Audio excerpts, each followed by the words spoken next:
முழுவதும் பரவி வாழ்ந்து கொண்டிருக்கின்ற தமிழ் ஜோதிட சொந்தங்களே, டாக்டர் ஸ்ரீகுமார் ஜோதிட சேனலின் சார்பாக என்னுடைய நன்றி கலந்த வணக்கத்தை தெரிவித்துக் கொண்டு, திருமூலர் அருளிய மிக மிக சக்தி வாய்ந்த கணபதி மந்திரத்தை இப்பொழுது நாம் ஆழமாக சிந்திப்போம். கணபதி என்றிட வல் வினை ஒடுங்கும், கணபதி என்றிட காலனும் கைத்தொழுவான், கணபதி என்றிட கர்மமே ஆதலால், கணபதி என்றிட கவலைகள் தீருமே என்றார். இதை அன்றாடம் நீங்கள் சொல்லி வர எதிர்கொள்கின்ற தடை, தாமதங்கள், கஷ்டங்கள், நஷ்டங்கள் என்பதெல்லாம் உங்கள் பாதையை விட்டு விலகும், மன அமைதி ஏற்படும். உலக பிரசித்தி பெற்ற, உலக புகழ் வாய்ந்த பரிகாரங்களும் பலன்களும் என்ற அற்புதமான தலைப்பில் இருந்து நாம் என்று எடுத்துக்கொண்ட தொகுப்பு என்னவென்றால், அகால மரண தோஷம். நீங்க மரணம் நிச்சயிக்கப்பட்டது, மரணம் அடையாதவர்கள் யாரும் இல்லை. மரணம் அனைவருக்கும் கண்டிப்பாக வரும். அதை யாராலும் தவிர்க்க முடியாது, தள்ளி போட முடியாது. அப்படி இருக்கையிலே எது அகால மரணம், எது துர்மரணம், எது இயற்கை மரணம், எது வயோதிக மரணம், எது கல்யாண மரணம்? மரணங்களில் இவ்வளவு வகை இருக்கிறதா? இருக்கிறது. சிறுவர்கள் இறந்து விட்டால் நாம் என்ன சொல்லுகின்றோம்? ஐயோ, ஒன்றும் அறியாத வயதிலே இறந்து விட்டானே. நல்ல வாழ்ந்து கொண்டிருக்கின்ற இளம் பருவத்திலே இறந்து விட்டால் என்ன சொல்லுகின்றோம்? வாழ வேண்டிய வயசிலே வாழவில்லையே. ஒரு குறிப்பிட்ட வயதை தாண்டி இறந்தால் அவருடைய குழந்தைகளுக்கு அவர் நல்லதே செய்யவில்லை, எதுவும் நல்ல காரியங்கள் பார்க்கவில்லை, இறந்துவிட்டார். குடும்பத்தை சுமப்பவர் அவர்தான், குடும்பம் நிர்கதியாக மாறிவிடுகிறதே என்றெல்லாம் வருந்துகிறார். இதில் இயற்கை மரணம் என்பது வேறு, முதியோர் வரும் மரணம் என்பது வேறு, எதிர்பார்த்த மரணம் என்பது வேறு. ஆனால் எதிர்பார்க்காத அகால மரணம் என்பது வேறு, துர்மரணம் என்பது வேறு.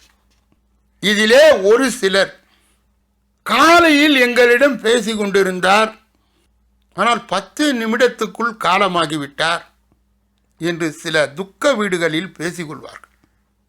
அதுபோல இப்பொழுதுதான் பயணப்பட்ட 1 மணி நேரத்துக்குள் அகால மரணம் அடைந்து விட்டார் என்று சில துக்க வீடுகளிலும் பேசிக்கொள்வார்கள். இவ்வாறான அகால மரணம் ஏற்படும் தோஷத்தை கொடுப்பவர் செவ்வாய் பகவானே என்பதை நாம் அறிய வேண்டும். அகால மரணம் எல்லோரையும் சாடுவது இல்லை. ஒருவருடைய ஜாதகத்திலே செவ்வாய் ஆட்சியாய் இருக்குமானால் அவர் செவ்வாயின் காரணமாக அகால மரணத்தை அடைவார். 8க்கு உடையவர் செவ்வாய் சேர்ந்திருந்தாலும் அல்லது 8ஆம் இடத்தை அவர் பார்த்தால் அத்தகைய ஜாதகர் உயரத்தில் இருந்து கீழே விழுந்து அகால மரணம் அடைவார். இவரோடு சுக்கிரன் சேர்ந்தால் விலங்குகளால் மரணம். இவ்வித தோஷம் விலக பரிகாரம் செய்து கொண்டால் செவ்வாய் கிரகத்தால் ஏற்படும் அகால மரணம் ஏற்படாது. செவ்வாய் தசை நடப்பவர்களை மட்டும் இது பாதிக்கும். இதை மட்டும் கருத்தில் கொண்டு அவர்களுக்கு அகால மரணம் வந்துவிடும் என்பதை சொல்லிவிட முடியாது. மரணத்தை கணிக்கின்ற நிறைய முறைகள் இருக்கிறது. அதில் அவர் பரிசித்து பெற்றிருக்க வேண்டும். அவ்வளவு சுலபமாக ஒருவருடைய மரணத்தை நாம் முன்கூட்டி சொல்லிவிட முடியாது. அதற்கு பலவிதமான கடினமான கணக்குகள் உண்டு. அனுபவத்தில்தான் அதை ஜோதிடர்கள் அறுதியிட்டு உறுதியிட்டு கூற முடியும். சிலருக்கு அந்த கொடுப்பனை இருக்காது. என்ன சொல்வார்கள்? ஐயா, உங்களிடம் வந்திருந்தால் இந்த மரணத்தை நாங்கள் தடுத்திருக்கலாம், அல்லது இந்த மரணத்தை பற்றி தெரிந்து கொண்டிருக்கலாம், அல்லது அதற்கான ஒரு பரிகாரங்களை செய்து தப்பித்திருக்க, இதை போன்ற ஒரு விவரம் எங்களுக்கு தெரியவில்லை என்று வருந்துபவர்களும் பலர் உள்ளனர். ஆகையால் யார் ஒருவர் ஜாதகத்தை அடிக்கடி பார்த்து கொண்டிருக்கின்றாரோ அவருக்கு தெரியும் இந்த தசாவில், இந்த புத்தியில், இந்த கோச்சாரத்தில் மரணம் வரும். அதை தடுக்க முடியுமா முடியாதா என்பதையெல்லாம் அவர் அறிவார்.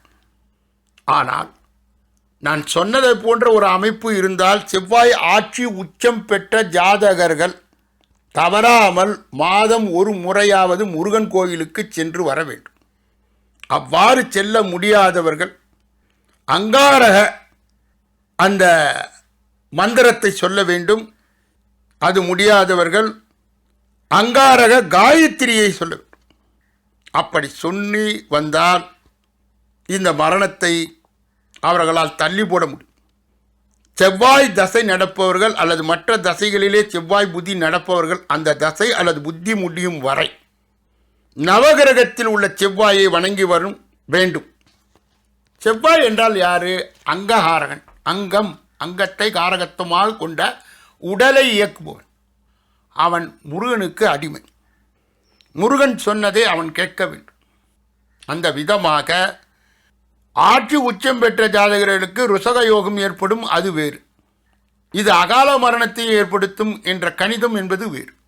அதை புரிந்து கொண்டு நீங்கள் இந்த பரிகாரத்தை செய்து அந்த மரணத்தை அவன் அருளாலே அவன் தாள் வணங்கி என்று சொல்வது போல அவன் அருளாலே இந்த மரணத்தை தள்ளி போடலாம். அற்புதமான பதிவை பெற்ற அனைவரும் பாக்கியவான்கள், புண்ணியவான்கள். நீங்கள் செய்ய வேண்டியதெல்லாம் ஒன்றே ஒன்று. இது யாருக்கு தேவைப்படுகிறதோ அவர்களுக்கு பகிர்ந்து கொடுக்க வேண்டும்.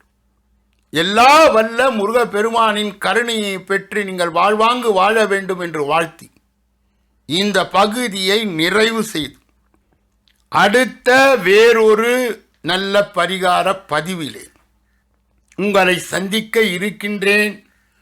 நன்றி, வணக்கம்.